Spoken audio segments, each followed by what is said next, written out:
আমার মেয়েটার বিয়ে হয়েছিল কিন্তু ডিভোর্স হয়ে গেছে। নাতিটা আমি নিজেই মানুষ করি, বিকজ মানুষ সবসময় চায় ভালো কিছু করতে। পৃথিবীতে প্রত্যেকটা মানুষই ভালো। আসসালামু আলাইকুম, সময় দীপ্তি নিউজে আপনাদের সকলকে স্বাগতম। আমি নুসরাত জাহান হক রুমকি। আজ আমাদের সাথে একজন বিশেষ অতিথি উপস্থিত আছেন, লেখক ও গবেষক ফারজানা ইসলাম। আপু আসসালামু আলাইকুম।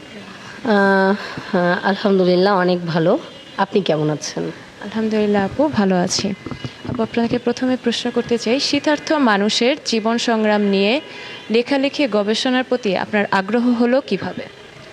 আসলে শীতার্ত মানুষকে তো আমরা খুব ছোট থেকেই দেখছি, স্টেশনে দেখছি, রেল লাইনের পাশে বস্তিতে দেখছি, এবং আমরা দেখতে পাই যে তারা যেভাবে জীবনযাপন করে, আসলে এটা সংগ্রাম না, এটা যুদ্ধ না, লড়াই না, এটা মনে হয় ওদের প্রতিদিন একটা প্রতিকূল অবস্থার মধ্যে জীবনযাপন করতে হয়। আসলে তাদেরকে দেখার পরে অনেক কিছুই মনে আসে, অনেক কিছুই চিন্তা হয়, অনেক মনোভাবনায় আসে, বাট যেটা কখনোই হয়তো বা আমার একার পক্ষে সম্ভব না। এই জন্য দরকার দেশ, জনগণ, জনতা, পাশাপাশি যে আমাদের সমাজের যে মাথা উঁচু করে দাঁড়িয়ে থাকা লোকগুলো, এবং আমরা জানি সিআইপি, ভিআইপি, এই যে মানুষগুলো, তাদের যে জায়গা থেকে আসলে এদের কাছে এগিয়ে আসা উচিত, আমরা সেই মানুষগুলোকে আমার গবেষণায় কিংবা আমার চিন্তাভাবনায় যেটা দেখেছি খুব কম। হ্যাঁ, আমরা দেখতে পাই কিছু ভার্চুয়াল নিউজ যে আমাদের প্রতিদিন শীতার্তদের জন্য সহযোগিতা চেতে হচ্ছে, সহযোগিতা লাগছে, আমরা নিজেরাও কোথাও না কোথাও কোনো মানে জায়গায় সহযোগিতা করছি। আসলে অ্যাকচুয়ালি আপনি দেখেন যে আমরা যদি কাউন্টডাউন করি, আমাদের বাংলাদেশে যে পরিমাণ সিআইপি ভিআইপি আছে, যে পরিমাণ আমাদের বাংলাদেশে রাজনৈতিক মাথাগুলো আছে, যে পরিমাণ অর্থনৈতিকবিদরা আছে, তারা যদি চিন্তা করে, আমার মনে হয় যে খুব সুন্দরভাবে ক্যালকুলেশন করে এ শহরেই এই শীতার্থ মানুষগুলোর পাশে দাঁড়ানো সম্ভব। হ্যাঁ, বাট আমাদের যেটা হয়েছে, আমাদের বাংলাদেশে আমরা এককভাবে কেউ একসাথে মুষ্টি নিয়ে কাজ করতে চাই না। আমরা প্রত্যেকে এক একটা গ্রুপকে, এক একটা অর্গানাইজকে আমরা কি করতে চাই, আমরা মানুষের সামনে ফোকাস করে তুলতে চাই। বাট আসলে আমাদের মনে যে চিন্তা, আমাদের মনে যে ভাবনা, আমরা এই ব্যক্তিদেরকে, এই যে শীতার্ত আমাদের পথে পড়ে থাকা যে বাচ্চাগুলো শীতে কাঁপছে, কিংবা আমরা দেখছি যে খালি পায়েও অনেক শীতে বাচ্চারা হেঁটে বেড়াচ্ছে, আসলে এইগুলোকে যদি আমরা কাউন্টডাউন করি একটা স্বেচ্ছাসেবক দলের মাধ্যমে, এবং এই দলটা যদি আমরা বাংলাদেশের প্রত্যেক অর্গানাইজেশন যারা আছি, অর্গানাইজার যারা আছি, তারা যদি লিস্টেড করে আমরা এক এক অঞ্চলের দায়িত্ব নিয়ে সকল অর্থায়ন এক করে কাজ করি, আমার মনে হয় এই সমস্যাটা থাকবে না। আলোড়িত করেছে। আসলে দেখেন, আমাদের গবেষকদের কাজ কি, ডোর টু ডোর, কিংবা দেখা গিয়েছে প্ল্যাটফর্ম, কিংবা দেখা গিয়েছে কোনো মাঠে, কোনো বস্তিতে গিয়ে আমাদের কিছু তথ্য নিয়ে আসা। সাম্প্রতিক আমি এর মধ্যেই রংপুরে গিয়েছিলাম। তো রংপুরে গিয়ে আমি যেটা দেখতে পাই, একজন ভদ্র মানে মহিলা, খুবই দারিদ্র, মানে তাকে দেখেই মনে হচ্ছে সে নিজেও খুব অসহায়। তো সে কোনো এক ভ্যানের কাছে গিয়ে ছোট ছোট কিছু টুকরো কাপড় বাঁধছিল। তো আমি সেখান থেকে তার কাছে এগিয়ে যাই এবং তাকে জিজ্ঞেস করি যে আপনি এই যে কাপড়গুলো বাঁধতেছেন, এগুলো কার জন্য? ঠিক ওই মুহূর্তে উনি একটা কথা বলল, যেটা আমি আমার নাতির জন্য বাঁধছি। আমার নাতির বয়স 5 মাস। তো ঠিক সেই মুহূর্তে আমার কাছে যেটা মনে হলো যে উনি নিজেই তো, তার গায়ে একটা চাদর নেই, তার গায়ে একটা গরম পোশাক নেই, তার মানে সেও কিন্তু অসহায়। তো আমি তখন তাকে যখন জিজ্ঞেস করলাম যে আপনি নিজের পোশাকটা কেন নিচ্ছেন না, বলে বাবা, আমার নাতিটা আমার কাছে কলিজার টুকরা, সে শীতে প্রচণ্ডভাবে মানে কি বলবো, অসুস্থ হয়ে পড়ছে, তার পোশাক জরুরি। তো আজকে ভিক্ষা করে যে কয় টাকা হয়েছে সেটা দিয়ে আমি আমার নাতির জন্য পোশাকের অ্যারেঞ্জ করেছি।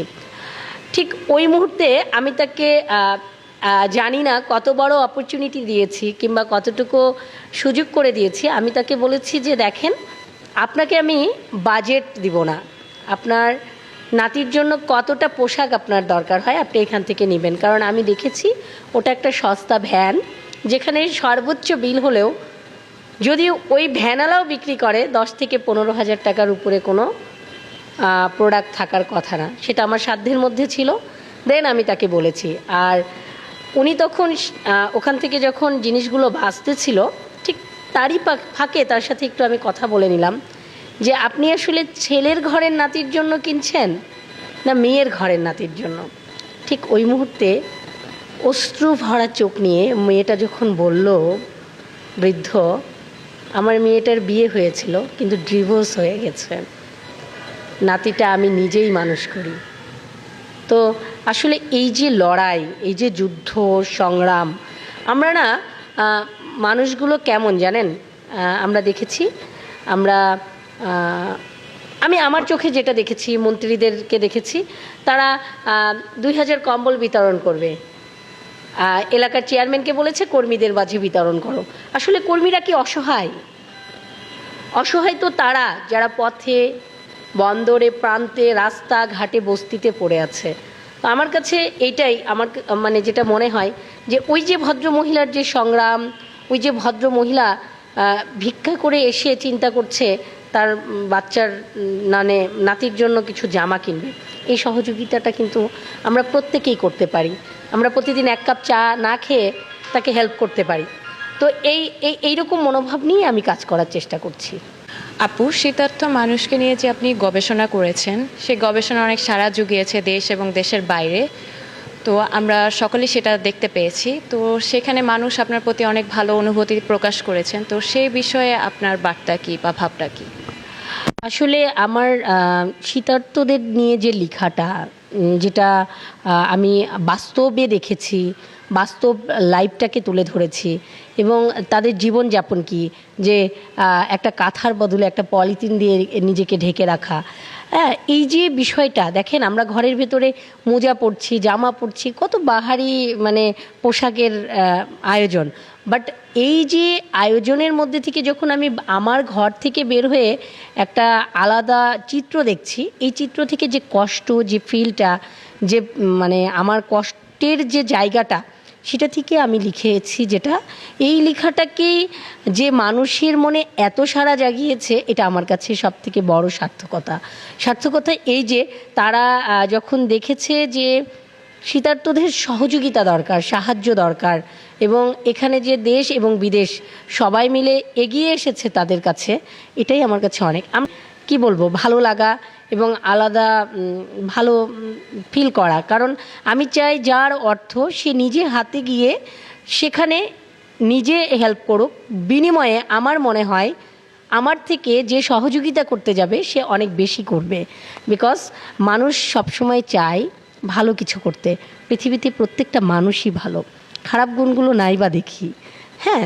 তো সেই ক্ষেত্রে আমার কাছে মনে হয়েছে আমরা প্রচুর সাড়া জোগাতে পেরেছি, আমার লেখাতে প্রচুর মানুষের সাড়া এসেছে এবং প্রচুর শীতার্তরা সহযোগিতা পেয়েছে এবং সেই সহযোগিতায় অনেকেই উপকৃত হয়েছে এবং আমাকে সকলেই এই বিষয়ে ধন্যবাদ জ্ঞাপনও করেছেন। প্রিয় দর্শক, আমরা এতক্ষণ কথা বললাম লেখক ও গবেষক ফারজানা ইসলাম আপুর সাথে। আপু আপনার মূল্যবান সময়টুকু আমাদেরকে দেওয়ার জন্য ধন্যবাদ, অসংখ্য ধন্যবাদ। আপনাকেও ধন্যবাদ, সময়ের দীপ্তি টেলিভিশনকে আসলে আমাকে এত বড় একটা অপরচুনিটি দেওয়ার জন্য, কথা বলার সুযোগ করে দেওয়ার জন্য ধন্যবাদ জানাচ্ছি সময়ের দীপ্তিকে।